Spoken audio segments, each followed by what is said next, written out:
Yo, what is good? We're back for another episode of the Not So Big Ben Show. I'm your host, Not So Big Ben, government name Ben Sladek. So glad to be here, and maybe one day we'll get one of these sponsorships from the best gosh darn beer on this earth. Ooh, a little bubbly today. And I'm here with the co-host. Yo, man, what is good? It's your boy Proden, at Proden on Instagram, man, and we back with another banger, man. It's good, man. I'm enjoying the sports that's been sporting so far, man. A lot of sports have been really living up to, the expectation, at least, of what we've been wanting them to be. Playoffs, fights, whatever, But yeah, it's been great, man. I'm excited to talk some stuff today for sure. For sure, man. And man, 328 just happened this past weekend. And actually, before we start this, like, comment, and subscribe. It all means the most, and we just reached over 100 a few days ago, so we appreciate the love, much so. And man, I mean, what a really good fun event, and I was having FOMO watching it on TV at 328 Newark, New Jersey. Started off with some great prelims. Jose Ochoa showcased his amazing striking against Clayton Carpenter, who showcase he's got a hell of a chin, but golly, he was getting pieced up like no other. I mean, and then I think it was Susakayev, John Pork. Yeah. Oh man, what a win for him. He got hit a lot though, but I mean, he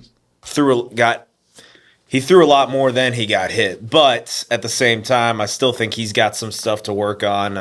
I know he wants bigger names, and I get it. All these guys do, but I don't know. I want John Pork to keep winning. He's one of the Russians that doesn't. Well, even though he did win by submission, he's one of those that likes to stand and bang in.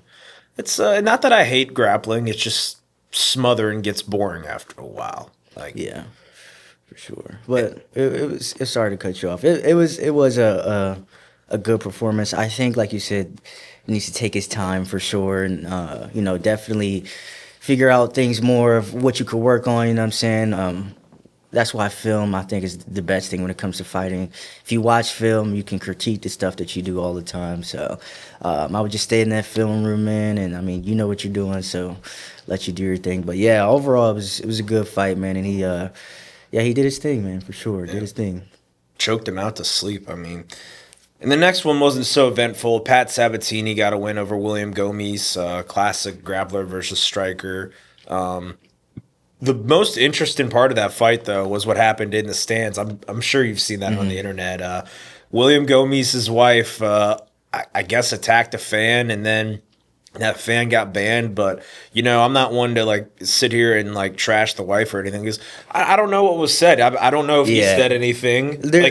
She wouldn't have reacted like that. I don't feel like women will react like that unless somebody does something or says something. Yeah, if she doesn't have a history of popping off, she's not just gonna go crazy. Yeah, I totally. And the agree. guy's he's like a internet type of person, right? He you could tell he does stuff for the internet. You know what I'm saying? So I hate that type of person. He sounded like he was just asking for a handout, like, Dana White, help me out, I mean, I don't know. He's like, I'm a diehard fan rooting for Pat Sabatini, which I guess that does make you a diehard fan, because I don't know many Pat Sabatini fans out there. I honestly think he was just saying that to justify himself a little bit more. By saying Pat Sabatini? Yeah, he was a fan of Pat Sabatini, because to be honest, who's really going to say they're a fan of Pat Sabatini? Realistically, unless you're maybe from his country or whatever. You know what I'm saying? A regular American English person does social media. Sabatini is from America, so. Oh, well, yeah, but my bad. I didn't think you were from America. But it doesn't sound American, I get you. But your point stands, for sure. I mean, but you know what I'm saying? He's an internet guy for the most part. You know what I'm saying? So I just, By the way, no hate towards Pat Sabatini. We're not haters. We're just and you're not you have to be realistic. Yeah. You know what I'm saying? That's just reality. You're not the biggest UFC guy, which is okay. You know what I'm saying? It happens. But like I said, you gotta watch what you say, especially if you. I think he knew he was in front of his wife. I think he had to know at least that he was beside somebody that was really rooting for You know, I mean, they filmed her walking up to go hit him or whatever, like saying like, "Oh shit!" Like, so they definitely said, yeah, you had to antagonize that for somebody to literally come up out of their seat to, you know what I'm saying? Yeah, to say something. That's dumb, but the most entertaining part of what came out of that fight. But I mean, because honestly, Gomes was the much better guy on the feet, but he was just getting held down and couldn't create separation. Yeah. Excuse me. The next fight, what a wild one, though. Roman Kopylov and Marco Tulio. You want to talk about tables turning, man? I mean, we were watching that, and Tulio was just piecing him up in that first round and continued in the second round. And then Kopylov just hit a shot out of nowhere. I think he dropped him twice in the second round. Yeah. Or at least, second and third round he got dropped, but I can't remember if there was 2 knockdowns in one or the other. I mean, there was, but Kopylov, man, and his face was looking bad after the second round. So I'm thinking like maybe he just got a lucky shot, but that was an incredible. That was a war, and I don't know if they got a bonus or anything like that. But I mean, that was such a hard card to get a bonus on, though. Yeah, it was a really good fight. I mean, looking at the strike totals, 61 for 124 for Kopylov, 62 of 160 for Tulio. So, I mean, that really shows you how close the fight was, at least with the striking wise and everything. I thought Tulio definitely looked faster than Kopylov, but I will say placing the punches more, and I think just going based off the fight, I think it was a really, really close decision, but I think Roman did get it. Looking back at the fight, at least for the last round, 24-41, 58% on his punches. Tulio was 14 of 42. So, I mean, it's a clear kind of difference with the striking and who's landing. But overall, it was such a good fight to watch, and it definitely gave me sort of a bit of some hype, going into, the next fights and what have you. But it was a good fight. That weight class, like I said, is a weight class that, it's tough. You're gonna have some tough guys to go against. So I think, like I said, at the end of the day, it's going back to film and seeing what you could work on. But overall, for Roman and Tulio, to be honest, they're both really good fighters, and I think they still have somewhat of a future if they can capitalize on their mistakes, for sure, in that weight division. Absolutely, and I mean, young, promising guys. So we'll see what they have next. I mean, I think they're going to need some time off after that one. But Jim Miller, man, the 42-year-old who just never gets old, got a win in his hometown over Jared Gordon. I mean, Gordon, I guess he caught a kick, and then Jim just immediately cinched him the guillotine, and don't be silly, jump the ghillie. Yeah. So first round, I mean, made it look pretty easy. I mean, so and I know he kicked Gordon in the nuts before that, but was still able to fight right after. Yeah. So. Main rule in martial arts is always protect your neck, man. It's in jiu-jitsu, it's in martial arts, it's in any form of fighting where you're on the ground or you can get choked out. Always protect your neck. I'd rather give you an arm or a leg than I'd rather give you my neck, to be honest. You know what I'm saying? And like you said, immediately jumped on it, saw that he had the opportunity with his leg getting caught, and I mean, sunk it in and really just, held on to it. His form was excellent on the choke, there was no getting out of that choke, especially with a guy like Jim Miller, so experienced. I mean, he's been fighting for so long, so he's been in these positions for over 10 plus years. So I mean, for him, that was just like probably second nature, jumping that ghillie. And like you said, ultimately got the finish, and still fighting as an older contender. I mean, like I said, I personally wouldn't, I wouldn't fight as much as he does, or as long as he has, just because that does to stuff to your body, your arms, your head, whatever you may get hit. But he's doing his thing, and consummate professional too. No, I don't think he's ever missed weight. And also his kid just beat cancer, I believe they said. So we're really proud of you, man. you got 2 wins in one night. I mean, for as sure. far as I'm concerned. And then the next fight, Grant Dawson and Mateusz Rebecki. You want to talk about a back and forth battle, man. I mean, Dawson had Rebetzi cut in the first round, and then Rebetzi just absolutely dropped Dawson in the second round, which we knew Mateusz was going to be the better man on the feet. And then the third round, he just took him down. And, credit, and like people say like, oh, this is boring, but like, I don't know how many times Dawson had the rear naked locked in, because I was just thinking like, oh, he has it and then he doesn't. He has it and he does. And like, that's what's the beauty of it. Like when guys can defend stuff like that. And, and even at the end when he had it in, I didn't even think it was that deep compared to other ones he had in there. But also a really good win for Grant Dawson. I mean, battled adversity, and especially after he announced that him and his wife lost their first kid coming into the week, which it was like Monday. Heartbreaking to hear, man. And yeah, just glad you got that win, though. Yeah, man. I will say the fight was definitely close going into the third, especially kind of on strike-wise. But like you said, it was obvious that Rebecki, or however you say his name, was a little bit better on the feet. But like when it got there, I mean, it seemed like Grant was really comfortable on the ground, really comfortable with where he was, and I mean, ultimately got the the rear naked choke. And he's a really good grappler too. Yeah, he's a really good grappler, experienced grappler. I mean, some of the transitions that he made and some of the positions that he kept, you can tell that he felt more comfortable than he was on the feet. And like I said, just props to you, man. I'm telling you, losing a kid Monday, man, and fighting Saturday is you are one of the toughest people out there for sure, man. Crazy.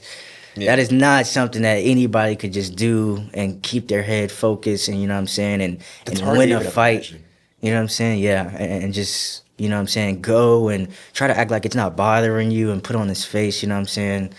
So congrats to you, man. You deserve it. I'm sorry about your loss, man. But at least, you know what I'm saying, you got the win, and, you know what I'm saying, I know that was something good to go home with for sure, and, with probably everything surrounding what's going on at home. So yeah, and you still got the wife, I mean, so but prayers to both of you. And like you said in I think he said in one of his post-fight interviews, she's got an ass that you can bounce a quarter off of that dump truck. So there you go, brother. You're still winning. Yeah, that's one of my favorite interviews of all time. But I mean, even if he didn't, because that was like 18 seconds left in the fight when he choked him out. Yeah. But I think he would have won if it went to decision. But Yaroslav Amosov might have had one of my favorite submissions of all time. I mean, this past weekend when he slammed Joel Alvarez right on his back and immediately locked in an arm triangle. Yeah. Or head and arm choke, I believe. It almost reminded me of like the Demetrius Johnson. Flying armbar? Yeah. Yeah. Like it just had that, not the same thing, but it had that type of like control and just like knowing where to go, you know what I'm saying? And just so fluent in what he did. Like I said, it was a really good performance, I think.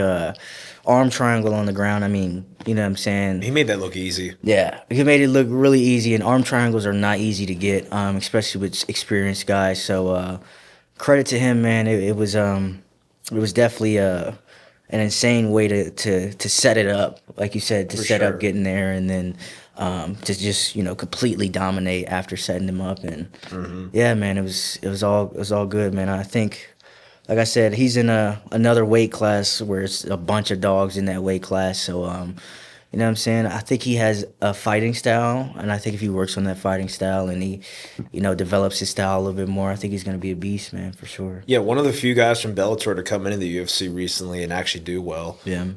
So, and I mean, I think his grappling is going to be a problem for a lot of people. Yeah. Because Joel Alvarez is a great grappler, too. So that was, and I know he came from 155 up to 170. So, I mean, we'd see. I mean, I'd be intrigued how he'd do against like a guy like Sean Brady, who we'll talk about later on because he had a dominant performance. But Ateba Gautier, man, wow. Wow. You know, and one thing I noticed too, because in his last fight, Gauthier, he landed a lot of big shots, but it felt like he kind of slowed down as the rounds went on.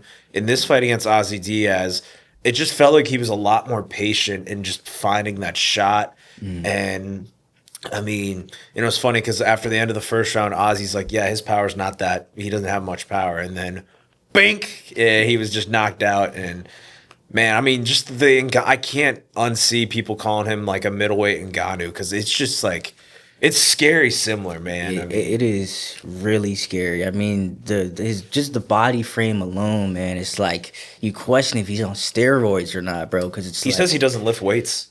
It's crazy, and I will say, like, Africans and like Nigerians and like people from Africa, they do have naturally good builds. Like, yes, they're just freakishly, you know what I'm saying, sometimes just athletic and big. And I think he has, you know what I'm saying, that did get touched a little bit. I seen he started to have a little bit of a wart on his eye. But I mean, I think he is very, very dangerous. Just with, like, he took his time too. That was another thing. Like, he didn't rush anything when he knew he was significantly better on the striking. He took his time, you know what I'm saying? And he has power. So, I mean, anytime he's touching you, you're going to feel it, you know what I'm saying? And just what a way to set it up and get the finish, man. And he's a really interesting guy. I got to keep an eye out for sure in that division. Absolutely. Every time he fights, I'm going to watch for sure just because, you know what I'm saying, you never know what's going to happen with his fights. And he really needs a test, you know what I'm saying? He hasn't really gotten a test so far. No. In his last fight, so I think next fight you can give him not too much, right, but just a little bit of a. Well, that other guy kind of tested him out a little bit, Puliaev, but I mean, not too. Yeah, it wasn't crazy, anything like, crazy. I mean, I like the way they're bringing him up. They're not trying to rush him into like a top 10 guy that he may not be ready for or whatever, but. I mean, at this point, like, he might need to, but because it seems they're doing that with everybody now. But yeah, but I mean, you saw what happened to Bo Nickel when you gave him RDR. Like, it's just like you got. I feel you got to give these guys time. You know what I'm saying? Especially if you want to build them. You know what I'm saying, to a proper level. And he definitely has the max potential, I feel like, of any fighter. He's a fighter everybody wants to watch. His style is a type of style everybody wants to watch. So yeah, it'll definitely be interesting, like I said, to see where he goes next. Sure, and those prelims, they set the tone and started off with the main card, and King Green just made, quite frankly, easy work of Jeremy Stephens. I mean, and we were all wondering, like, King Green, he's got his chin's a little questionable now. Will Jeremy clip him? But no, I don't even know if he even really got hit. To be honest, it just it seemed like Jeremy Stephens was like almost like an amateur compared to Bobby Green. But Jeremy Stephens has fought in the UFC, but the way that King Green made him look, King Green had his hands down practically the whole fight. Every fight he does. I mean, every fight, but he started the round with his hands down. Like, usually, you know what I'm saying, he'll get into it, you know what I'm saying, and try to keep his distance. He didn't respect Jeremy Stephens whatsoever. You could tell he knew he had a certain level of confidence with him that he knew he was going to steamroll Jeremy Stephens. And, I mean, he did, you know what I'm saying, and, I mean, he's such a good fighter, you know what I'm saying. He's always going to be, to me, a fighter that will always bring a fight. He's always going to bring a fight, whether it's a fight that he loses or a fight that he wins. He's always going to bring a fight. And I know he was saying something about the bonuses, but I think you're getting your own shorts now, so that'll be good. You know what I'm saying? Customize your own shorts. That's like your boss giving you pizza when you ask for a raise, though. I mean, but you make you make money off the shorts. That's true. So, that's true. Because they end up selling your shorts, which I think is well deserved. I mean, going into the whole night, I don't think he deserved a bonus. I'm gonna be honest, compared to all the other fights that I seen. No. So, I mean, I would take it as it is. Like I said, I think it was a really good fight for him, and I was expecting him to kind of dog walk Jeremy Stephens just because Jeremy Stephens hasn't been in the UFC, at least fighting in the UFC for probably should not have been back for in a the while. UFC. Yeah, if I'm being honest. been in some wars and bare knuckle, and you know what I'm saying. That's just where he belongs, though. Yeah, I hate being disrespectful. Yeah, I think bare knuckle is definitely his home for sure. I mean, he's a violent man. I mean, Jeremy Stephens is a violent man. And, they only made that fight for entertainment purposes, though. Yeah, it was an entertainment fight. The next one was just an absolute mauling, man. Sean Brady just destroyed Joaquin Buckley. That was almost sad to watch, man. I mean, Sean, first of all, pathetic, man, to me. It's so pathetic by Joaquin Buckley to have no type of and what I will say, Sean Brady is extremely heavy on top. You could tell that Joaquin Buckley's stature and his body frame, he has a big stature. He's wide, you know what I'm saying? He's long, he's wide, you know what I'm saying? So it's hard to keep a guy like that, especially that's taller than you and that has a wider frame than you, down, you know what I'm saying? And obviously Sean Brady's a black belt, you know what I'm saying? And I mean, just made it look like he was going up against a blue belt or a purple belt. You know what I'm saying? It really was any time that he got to the ground, he was able to get the position that he wanted. And, I mean, he did his ground and pound. Didn't really cause that much damage, you know what I'm saying? Wasn't too much damage, but just the amount of control and the way that he did it, I think he made Joaquin Buckley look pathetic. He made him look like he wasn't even a contender. And I think Joaquin Buckley had said something I don't got, after the fight, he was making jokes or something I don't have no takedown defense or blah, blah, blah or stuff. Bro, that's, you're fighting in the UFC, mixed martial arts. You're going to need both at the end of the day. You know what I'm saying? You can't, to me, unless you're a dominant person maybe Chimaev is, right? Which we'll get into that later. But if you're a dominant person in one style, right? Maybe that can work, but you see it doesn't work all the time, you know what I'm saying? So you have to be well-rounded. And going against a guy like Sean Brady, I just thought his game plan was weak. I thought whatever he worked on during training camp, it was all for nothing because he literally did at least I thought Sean Brady's game plan would be against a Joaquin Buckley. So it's like a running back being I can't hit the A gap. It's you have to. What do you mean? What do you mean you can't? You have to be able to get off the ground. You're going against a black belt. You know what I'm saying? Just in my head, Usman too. It doesn't make sense how you have not literally none. When I tell you he had no type of defense on the ground, none whatsoever. He literally was just sitting there letting shit happen to him. So it was. Like I said, a great performance by Sean Brady. I think the fight should have been closer than it actually was, but obviously Buckley's game plan was shit.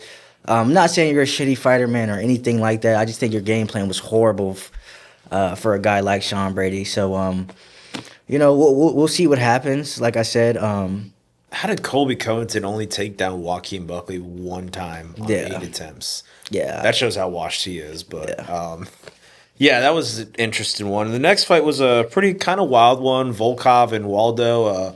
A lot of people called for robbery on that one, and I just don't see that at all. I thought Volkov just landed more volume, and Waldo I just thought was throwing a lot of bombs and missing. I mean, Volkov fought a smart fight, and to me he won. Yeah, to me, looking at the total strikes here, Volkov's 88 to Waldo Cortes' 54, and that's significant strikes. I mean, to me, it was just clear as day. Waldo wanted to make it a stand and bang fight, but obviously Volkov knew the power and the danger that came with Waldo Cortes. So obviously he's not going to fight his fight. He's not going to want to trade in with you. He was using kicks, using leg kicks. Waldo didn't check one kick. And it was honestly, just like I said, it was the opposite to me of Joaquin Buckley, what Volkov did. Great game plan for the type of guy that you're going against, right? A brawler, mean guy. He's trying to get your back up against the fence so you have no space. You know what I'm saying? But Volkov knew how to frame. He knew how to, you know what I'm saying, keep his back off the fence, which I thought was key in this fight for him. Just because he's so tall, and if you keep your back on the fence, you're bound to get hit if you're that tall.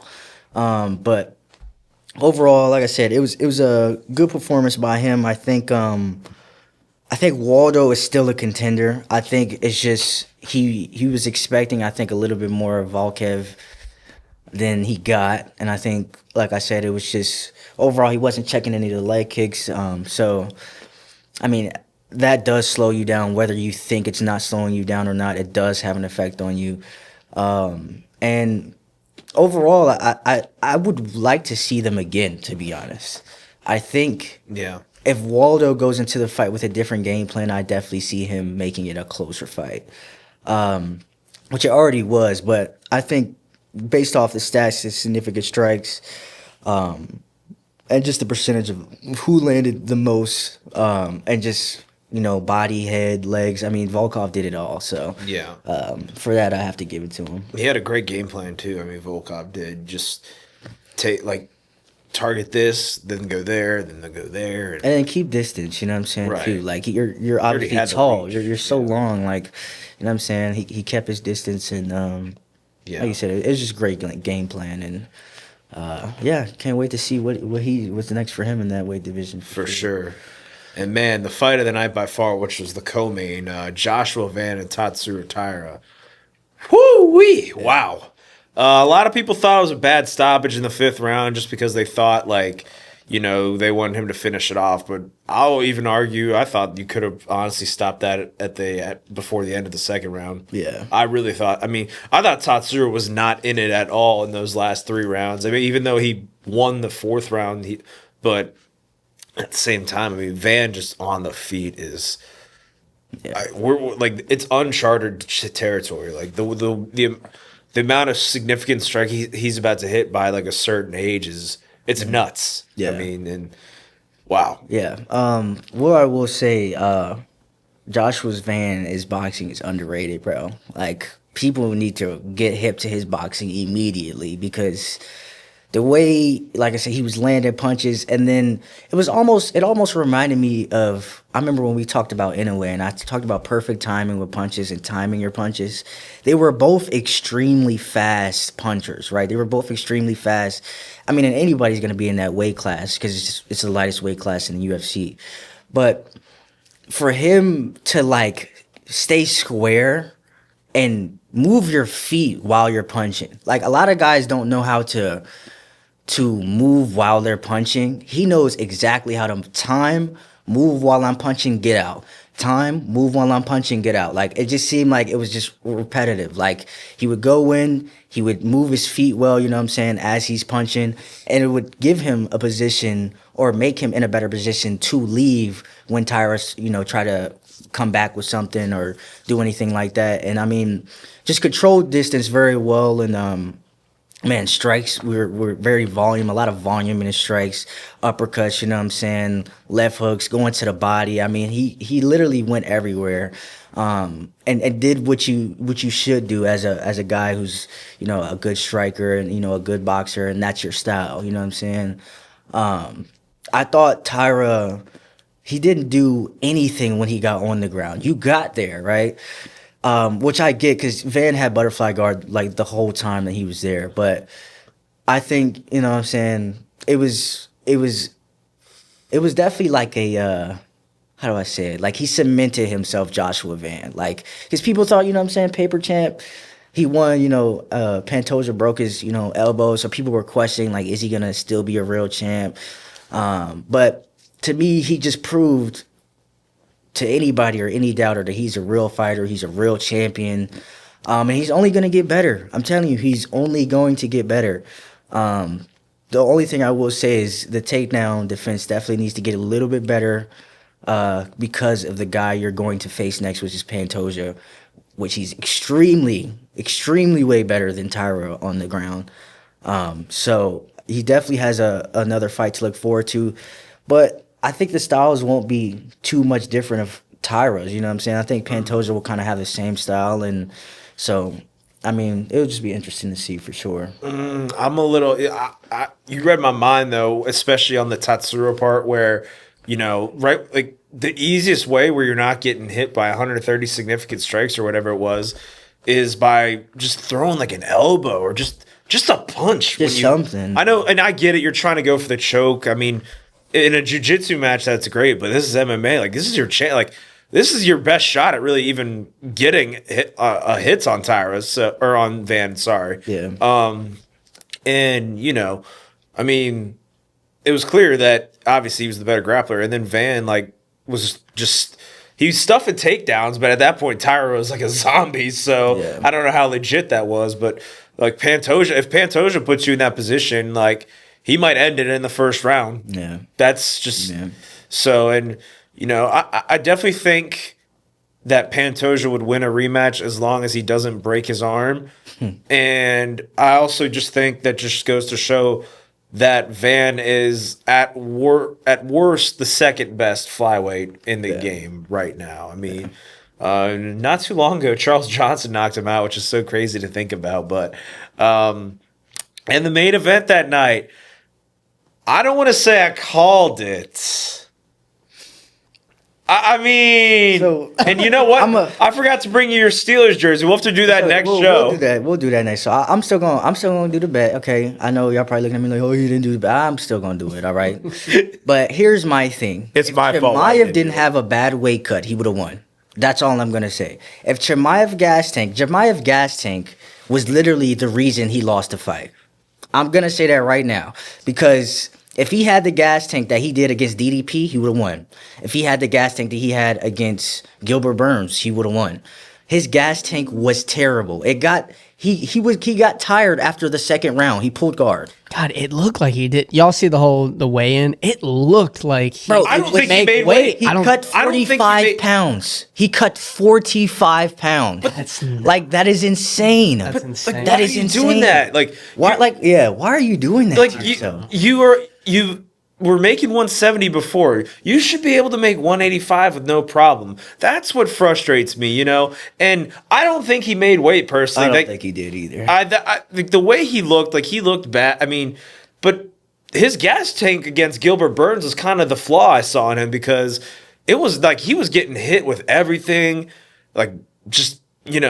Had no head movement in that Burns fight. You kind of saw it in the Strickland fight, too. The reason why his gas tank was so good against DDP, though, is because he held DDP down the whole time. But, I mean, and that's why we thought, if he could do that to Strickland. But, I mean, again, I was just saying, Strickland gets back up real fast. And we never saw Chimaev on his back until round 2 of this past weekend. Yeah. But a lot of people thought it was a robbery still. I mean, I could see your point on how if he doesn't have to cut that much weight. But the fact that it was even in discussion that he was going to fight Yuri Prohaska for the light heavyweight championship, that's just dumb to me. You haven't done anything at 185. Yeah, and you lost to Strickland just now. So, I mean, you know what I'm saying? While, you know what I'm saying, it was a close fight. You know what I'm saying? Like I said, so the fifth round, right, was the last round that everybody knew it came down to, right? Easily. I think, and I'm going to say this, I might get hate for this. I think if we're going off mixed martial arts, who mixed their martial arts better? Chimaev did. Strickland, all he did was jab, really, and defended takedowns. I'm gonna go to the numbers here, okay? Okay, so in that fifth round, right? We're going off of... It's that expert analysis you come fifth round, watch, right? Not so big. 22 of 57, 38% for Chimaev, right? 31 of 88, 35% for Strickland. Strickland, like I said, he landed more, but his accuracy wasn't as good as Chimaev's. Also, the clinch game. I think Chimaev had 2 or 3 clinch games where he actually got the clinch and did something with it. Body strikes, 35 of Sean Strickland's 5. Leg strikes, 11 of 12 to Sean Strickland's 0. Okay?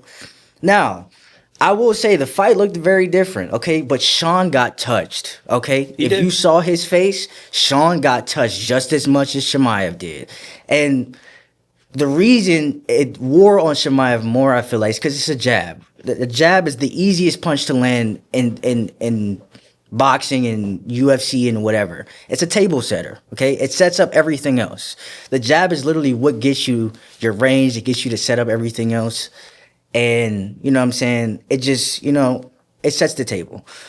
What I will say going into the fifth round is I think the judges judged it off. First of all, Chimaev, he went for the takedowns and didn't do anything. But at the same time, it's still control to me. He still had way more control time than Strickland did. And then, like I said, going into the fight numbers, he landed a better percent that round than Strickland did with his punches. And he was more mixed overall. So that's why I feel like the 5th round was a lot closer than people thought it was. I agree. Just because Strickland had one thing and one thing only: jab straight. That was it. Jab straight, jab straight, jab straight, jab hook, jab straight, jab straight. It was landed though. I wouldn't say his straights and his hooks were landing like that, but his jabs were.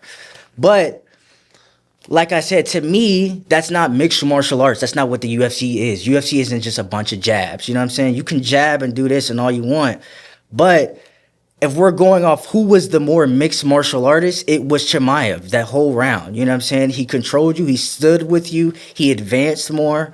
So I think, like I said, to me, it was really close. I could see how they give it to Strickland because he landed more punches, more jabs. That's basically it. He landed more jabs. So to me, like I said, I'm gonna say that I thought Chimaev won. I'm gonna say I did. That 5th round, I thought, based off how they scored in the past, right? How they scored championships in the past. They've scored it off control, they scored it off advancing, and they scored it off being a mixed martial artist. All 3 of those, to me, Chimaev did more of than Strickland of that round.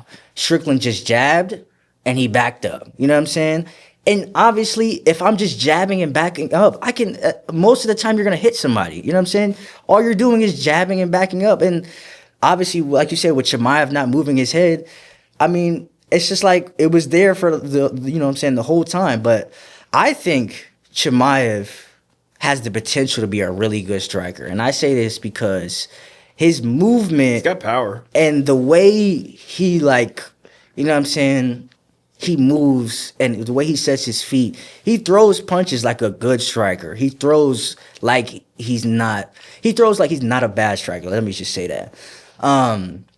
So, like I said, to me, it's just, I had Chimaev winning personally, but I can see where they gave Strickland. I think Strickland definitely touched him more, obviously, touched his face more, and it's just, you know, it was the fight. And like I said, I think if Chimaev didn't have a cardio problem, it wouldn't have been even close. But that's just to me. And I can understand that, but I mean, I don't know. I had it for Strickland. I might have been a little biased, but you know, I mean, the 5th round was just so close. Like, I don't think. I mean, I think it's get back for when he got robbed against DDP the first fight. Yeah, that was definitely robbery. But you know, I mean, he fought Chimaev better than anybody I'd ever seen. And I mean, if we're being honest, Kamaru Usman probably would have beaten Khamzat Chimaev if that was a 5-round fight. 100%. So, but I mean, Chimaev, I warned everybody his gas tank really is not that good. He's gotten tired in the past. Like, he either puts you out early or it's a slugfest for the next few rounds. And that it was. I mean, but, you know, they both looked really good. I mean, that was probably, I mean, oddly enough to say, I still think it was one of Chimaev's better performances of his UFC career, just based on the fact that he was actually, like, standing in like championship rounds, you know. And so another thing, I'm sorry, I don't mean to cut you off. You're good. Another thing is he made it a close fight with no gas tank. Yeah. He made it a close fight with no type of gas tank. He did. Imagine if he had the gas tank. This is what I'm saying. Like I said, if there's a rematch, right? I think Chimaev wins. I don't think there's going to be, though. Yeah, you see Strickland was like, yeah, you got to fight a couple more people. Because they asked him about it. They're like, rematch? And he's like, he's got to fight a couple more. He don't want that again. I think that's a telltale sign, you know? Because I think DDP beats Sean Strickland again. He could. Be honest. I mean, we'll see. I think you got to give it to Nasruddin Imavov at this point. I mean, he's been waiting long enough. Yeah. And Chimaev, I'm hearing mixed reports. After the fight, he told Dana White, like, I'm done. I want to move up to 205. But then he told Brett Okamoto, I only want the Strickland rematch. What is it? Who knows? So we'll see. I'd be interested to see him at 205, though. I mean, if he has trouble making that weight class, I'm like, I can't fuck with this guy anymore. You know, it was a big takeaway that I was thinking, like, after this. Again, a little bit more casual than you guys. Should this fight have been on the UFC or on the White House card? because I think the storylines you kind of have like, okay, like Strickland kind of America. I don't think Donald Trump wanted Chimaev in the White House. I was just like Yes. seeing the lead up to the fight. It could, yeah. Like I was like, man, did they fire that one a little early? Ooh, that press conference was crazy. Because imagine because the 250 Freedom press conference, they had a press conference before, and that was like Josh Hogan, that was man. a whole bunch. Jesus. So imagine Strickland and Chimaev at that press conference. That's what I was thinking. I'm like, man, I wonder if they let that fly a little. It would have early. been a way bigger event, I think. I think so, too. Or way more attractive, let's just say. It's better than a lot of those fights that are on that card right now. That's what I was looking at. Again, more casual perspective. Even but I was the like, Van man. fight, like if you were to put Van on that card, I think, you know what I'm saying? By the way, those fight kits, and I know we're running a little short on time. Those fight kits for 250, that was not Ugly. They're terrible. Ugly, man. I love my American, but it's like not even red, white, and blue. It's just blue and white, or then red and white. Like, what are we Like the stars. It just like doesn't look right horrible. whatsoever. And can we talk? I know Josh Hokett's being this big thing. I'm tuned out though. I'm sorry. I can't fuck with that character, man. Like the whole making fun of Ilya Taporia's ex-wife. Like just you're going too low, dude. Like I'm a guy that says everything unfiltered, but like, you know, and I enjoyed the Kevin Hart roast, by the way. But we'll talk about that next episode. But yeah, that was just painful. Like, Yeah. just make the fight and stop this retarded shit, dude. It's annoying me, to be honest. It is because you're not as good as you're talking yourself to be, right? Like it would be understandable if he was as good as he fought. And I mean, okay, you beat Curtis Blades, but Curtis Blades to me is washed. He has a glass chin. For most, you don't know what type of fighter you're gonna get from Curtis Blades every fight. You know what I'm saying? Might get knocked out by Derek Lewis. And to be honest, if you do, that's going to be bad, bro. But I think he wins that fight because last time I saw Derek Lewis fight, he looked like Tai Tuivasa. And you know what I'm saying? It was just overall disgusting. It just looked like he shouldn't have been fighting. So It made the press conference interesting, though. Yeah. Like, I'll give it that, but it was just dumb. But I don't know. And then he also said something about Pereira's mom, and I'm just like, just shut up, dude. Pereira will whoop his ass. That's what I'm saying. You gotta leave the wives and the moms alone. bro. Exactly. Like I feel like, and kids. Everything else, you know, it's part of the game, but I don't know. Unless they say something to you, then it's fair game. Sure. But again, I don't like going there personally. I'm not a family. Like, family is usually off limits for me. Yeah, I'm with you. But man, what a great, very entertaining week of martial arts, to say the least. And, you know, congrats to Strickland. Brought it back to America, and I felt like I was just listening to Danger Zone as he got the belt wrapped around him. But we'll have a lot more to talk about next time. Unfortunately, we had to cut out early today. You know, I got my work. I got a life outside of here, unfortunately. Fuck my job. You know what? I'll say it. I hope they fucking hear this too. I might get fired by the time. So I'd be doing this full time now. But man, thank you guys for coming in today. Thank you guys for tuning in. Like, comment, subscribe. Pro, you got anything, man? Yeah, man. Just want to say it was a good week of fights, man. I also got to give a shout out to Worley and Dubois, man. Holy shit! Yeah, it was a banger of a fight, man. We'll dive into some of that stuff later, but yeah, man, just overall great fight week, man. I really enjoyed it, man. Poe, you got anything, brother? Best UFC analysis on YouTube. That's all I got for him. Yes, sir. Yeah, we're better than the Nelk boys, or what they think their analysis, but yeah, way better than the faggots. Facts. But thank you guys for tuning in. Like, comment, subscribe. Good night, everybody.